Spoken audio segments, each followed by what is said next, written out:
avoir une pensée pour les chrétiens de Palestine et tous les habitants de la Terre Sainte. Dès l'inauguration de la crèche, beaucoup sont venus déposer une bougie dans les meilleurs. Information qui nous est parvenue ce matin, l'armée israélienne annonce un nouveau bilan, plus de 152 soldats tués à Gaza depuis le début de la guerre. 9, rien qu'hier, c'était la journée la plus meurtrière pour l'armée israélienne depuis le début du conflit. Enfin, on a une pensée émue ce matin pour la famille et les proches de Clémentine Vergniaud. Elle était journaliste pour France Info. On a appris son décès à l'âge de 31 ans, emporté par un cancer. Elle avait raconté son histoire dans un podcast bouleversant de sincérité. Oui, le podcast s'appelle « Ma vie face au cancer ». Vous pouvez toujours l'écouter. Elle avait utilisé des mots qui avaient beaucoup touché des malades, des proches de malades et d'une façon générale des internautes. Et depuis hier, de nombreux hommages lui sont rendus. Votre rendez-vous avec Atlantes Catamaran. Croisière de rêve en catamaran, à la cabine ou privatisée. C'est un des plus beaux spectacles pour enfants de cette fin d'année, Pinocchio, le conte classique de Carlo Collodi qui est totalement revisité pour laisser place à un pantin de bois plus drôle, plus poétique, plus rock aussi. Et il y en a pour les enfants et pour les parents aussi, avec plusieurs niveaux de lecture dans cette pièce. C'est au Théâtre des Mathurins jusqu'au 8 mai prochain. Julie Poncet. Comme Pinocchio, les enfants ne mentent pas. Non, je mens jamais. Enfin, presque. Si, je mens des fois. Oui, un peu. Ce nez qui s'allonge, tout le monde le connaît. En revanche, Pinocchio qui chante du Daniel Guichard. Peut-être rendu heureux, mon vieux. Ou qui reprend du Coolio. On est bien loin de la version classique de Disney. Et Pinocchio, il est un peu gnangnan, etc. Parce que beaucoup restent sur le Disney. Alors qu'en fait, quand vous lisez le conte, Pinocchio, il est vraiment très espiègle. Ouais, il est insupportable. Ouais, comme toi. Et comme moi, oui. Voilà. Et donc voilà, je voulais vraiment montrer un petit sale gosse, quoi. Ça m'amusait beaucoup. Les tableaux s'enchaînent. Il est là! On y est presque! Pendant qu'en coulisses, on fait preuve d'ingéniosité. Il lui a fait des cheveux avec des fleurs de douche, voilà, et qui marchent très très bien. Un spectacle pour enfants. Mais c'est bien l'école! Oh là là, les pauvres! Ils sont déjà tous contaminés. Et quelques clins d'œil pour les parents. Je suis sortie vers Cassiopée, mon GPS s'était trompé. Les décors, les chansons, il y a tout ce qu'il faut. Oh, c'était trop bien, on a adoré. 1h20 de spectacle qui devrait mettre des étoiles dans les yeux de toute la famille. C'était votre rendez-vous avec Atlantes Catamaran. Croisière de rêve en catamaran, à la cabine ou privatisée. On se met déjà un petit peu dans l'ambiance de Noël. Carrément dans l'ambiance. Carrément dans l'ambiance, parce qu'on a fait le menu tout à l'heure, on a fait la déco, on a fait les paquets cadeaux. On a appris plein de choses avec Mathieu. Et là, on passe au dessert. Mais alors là, c'est dessert Hugues Pouget. Grand luxe. Bonjour, merci d'être avec nous ce matin. Vous êtes chef de la maison Hugo et Victor et vous nous avez amené, c'est quoi? C'est une bûche haute couture là? C'est la bûche Vendôme, c'est ça? Oui, je vais dire une bûche joaillier. Absolument, j'ai collaboré cette année avec le joaillier Lorenz Baumer, qui est installé 19 place Vendôme. Et on a décidé de croiser nos passions et nos talents pour faire cette bûche en hommage à la colonne Vendôme et à la place Vendôme. Alors, je ne sais pas si on voit, mais il y a des détails extrêmement précis. Oui. On imagine que ça prend un petit peu de temps. Ça brille aussi. Qu'est-ce que vous avez mis dessus? Ah non, là, c'est juste On a mis du chocolat, on a un voile de chocolat et en fait, c'est les petits cristaux de beurre de cacao.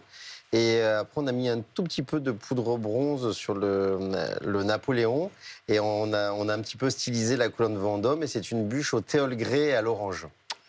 Ah oui, d'accord. Et à l'intérieur, il y a quoi? Le biscuit, il est fait à base de quoi?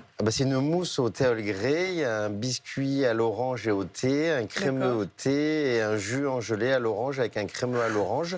Et en fait, dans le Napoléon, c'est une ganache au thé à l'intérieur aussi. Il faut combien de temps pour réaliser une bûche comme celle-ci? Il y a toute la genèse et la création qui prennent quelques semaines et quelques mois parce qu'il faut mettre au point le moule, etc. Et après, quand on produit... quelques heures quand même. Et vous avez eu comment l'idée?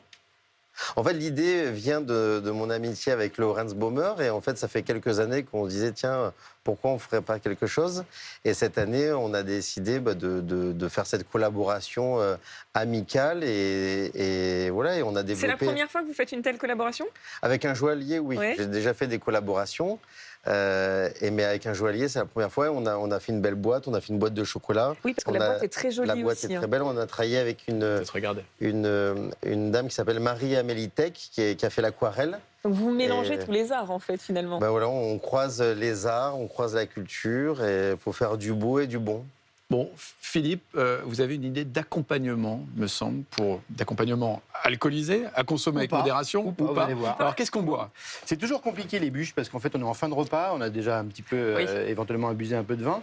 Et en fait, la bûche n'appelle pas forcément du vin. Vous pouvez la servir comme ça pour juste garder justement le travail de Hugues en bouche, c'est-à-dire les agrumes, le chocolat, selon ce que vous avez choisi. Vous n'êtes pas obligé de prendre du vin.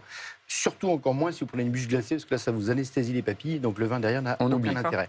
Avec une bûche au chocolat, on oublie les champagnes, parce que souvent, certaines personnes veulent mettre le champagne au dessert. C'est un réflexe, mais c'est une très mauvaise idée. Ça ne va pas ensemble. Il faut prévoir Pourquoi? Parce que ça abîme le goût, entre guillemets, de la bûche. Ce sont deux univers qui s'opposent, le chocolat et le champagne. Alors, éventuellement, si vous avez une bûche aux fruits rouges, mais bon, moi je le défends pas parce que c'est pas de saison. On peut mettre un champagne rosé, mais c'est la seule autorisation. Sinon, sur une bûche aux agrumes, vous pouvez partir. Alors, comme il y a un peu de thé, vous pouvez partir sur un thé froid, si vous en avez envie. Si vous voulez casser un peu la chose, vous pouvez partir sur un vin moelleux, mais pas liquoreux. La différence, c'est le nombre de grammes de sucre par litre. C'est combien de grammes un moelleux? Un moelleux, c'est entre 12 grammes et 45 grammes de sucre par litre. Et un liquoreux, c'est au-dessus de 45. Donc, vous oubliez un sauterne, parce que ça va faire trop de gras et sur trop de sucre, ça ne va pas ensemble. Prenez un moelleux un peu vif, type Coteau du Léon, type Bergerac, ou alors Rosette, qui est une petite appellation à côté de Bergerac. Si on a une bûche au chocolat, qu'est-ce qu'on boit? C'est vrai qu'on peut boire du vin rouge ou pas? Oui, mais un vin doux. C'est-à-dire qu'on va partir à Banyuls, dans les Pyrénées-Orientales, ou alors juste le petit village à côté qui s'appelle Maury. Ça, ce sont des vins extraordinaires pour avec le chocolat, ou un petit Rivesaltes. Et si vraiment l'idée ne vous attire pas, partez sur les choses que vous trouvez chez les cavistes maintenant qui sont très à la mode, c'est le kombucha. Ah oui. C'est une boisson fermentée à base de thé. Comme il y a du thé dans la bûche, ça peut très bien fonctionner et surtout c'est rafraîchissant. Ouais, voilà, donc pas forcément de boissons alcoolisées pour accompagner la bûche et c'est vrai que ça fait du bien. Je vois que vous avez d'autres créations à nous proposer. Oui, absolument. Ben là, c'est une Charlotte chocolat, vanille et noix de pécan caramélisée. On peut changer de la bûche traditionnelle. Absolument, parce qu'il y a des clients qui sont presque anti-bûche, qui disent non, surtout pas une bûche, donc on fait des gâteaux gourmands. Et c'est vrai qu'en fait, je vous ai amené cette Charlotte ce matin qui a un petit peu bousculé toutes nos créations et qui est en tête des ventes depuis maintenant 1 an. Mais là aussi, pendant la période de Noël, elle est devant les bûches? Oui, absolument. Et en fait, on s'aperçoit que les desserts traditionnels... alors on fait des choses contemporaines, mais on fait aussi de la tradition. Et en fait, on s'aperçoit que les gens aiment beaucoup les desserts très traditionnels. Bon, le sujet qui fâche quand même, ça coûte combien ces magnifiques pièces sur la table? Non, c'est pas un sujet qui fâche, pas du tout. Non, mais il y a du travail, évidemment, mais tout le monde ne peut pas se les offrir. Et c'est vrai qu'on est aux alentours de 100 € pour cette bûche, mais on raconte une histoire, c'est une expérience, c'est un cadeau. Et donc voilà, mais après, vous savez, la bûchette en boutique, elle est à 8,50, donc ça reste accessible. Et c'est vrai qu'on travaille les meilleures matières premières, on travaille les meilleurs ingrédients. Le lait, c'est la ferme du Vultin, on travaille avec des coopératives pour la crème et on utilise les meilleurs produits de nos terroirs et c'est vrai que ça coûte un peu plus cher que si c'était des produits de moindre qualité. Je note que vous êtes très chocolat quand même cette année. C'est la tendance Vous allez me dire c'est toujours la tendance. Vous savez ce qu'on dit, 9 personnes sur 10 aiment le chocolat, la 10e est une... La 10e est une menteuse.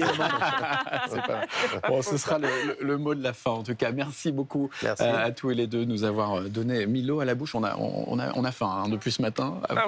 Oui, c'est clair. C'est clair que ça donne envie.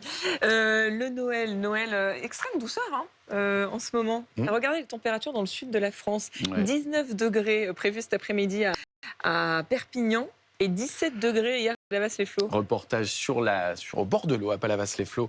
Hier où on avait carrément retiré les manteaux pour mettre des t-shirts. Sans ce sapin, on pourrait presque oublier que c'est Noël. Ici, à Palavas-les-Flots, le mercure atteint les 17 degrés, pour le plus grand bonheur des habitants et des vacanciers. C'est magnifique. On est très chanceux d'être sur Palavas. Et c'est pas la température habituelle qu'on pense pour Noël. Mais comme je dis, on va pas se plaindre. Hein. C'est très très agréable. Ça change de Paris. Moi qui viens de Paris, qui vis à Paris, ça change complètement. Noël au soleil, une aubaine également pour les commerçants. C'est que du bonheur. De travailler dans des conditions pareilles, c'est incroyable. Regardez la vue qu'on a derrière, la vue sur la mer, un super soleil. On a dû même aller chercher des t-shirts tellement qu'on avait chaud avec nos pulls. C'est sûr que le beau temps peut venir un petit peu les gens. Ça fait sortir les gens, ils consomment en terrasse et on profite encore du soleil. Mais ces températures plus chaudes que d'habitude n'enlèvent rien à la magie de Noël. Pour nous, oui, ça rythme avec Noël et on aime le soleil. Donc, sinon, on irait en station de ski. Donc, on reste là. Nous. À Palavas, toute la semaine, les températures dépasseront les 14 degrés. Voilà, reportage de Marion Basma et Louison Gagné. On vous offre pendant les fêtes, allez, c'est notre tournée, des vacances d'une semaine pour 4 personnes à la mer ou à la montagne d'une valeur de 2 000 €. Ce matin, vous allez devoir trouver un pays. Dernier indice, il y a du bleu dans son drapeau. Est-ce la Norvège ou le Danemark? Si vous avez la réponse, vous envoyez vacances par SMS au 7 32 16. Et Loïc Besson n'a pas le droit de jouer. Il est frustré parce que pour tout vous expliquer, Loïc Besson pensait pouvoir venir en plateau avec nous pour manger la bûche. Mais non, on l'a renvoyé de l'autre côté. Je suis seul sur mon plateau. Qu'est-ce que je suis frustré. Bonjour à tous les deux, mais je vous suivais, ça avait l'air délicieux. J'ai bien entendu la réponse sur le prix aussi, c'est important d'en parler à la une de l'actualité ce matin. Ce réveillon de Noël devant un juge pour les quelques 300 passagers indiens, vous le savez, qui sont cloués au sol dans cet aéroport de la Marne, alors qu'une enquête est ouverte pour des soupçons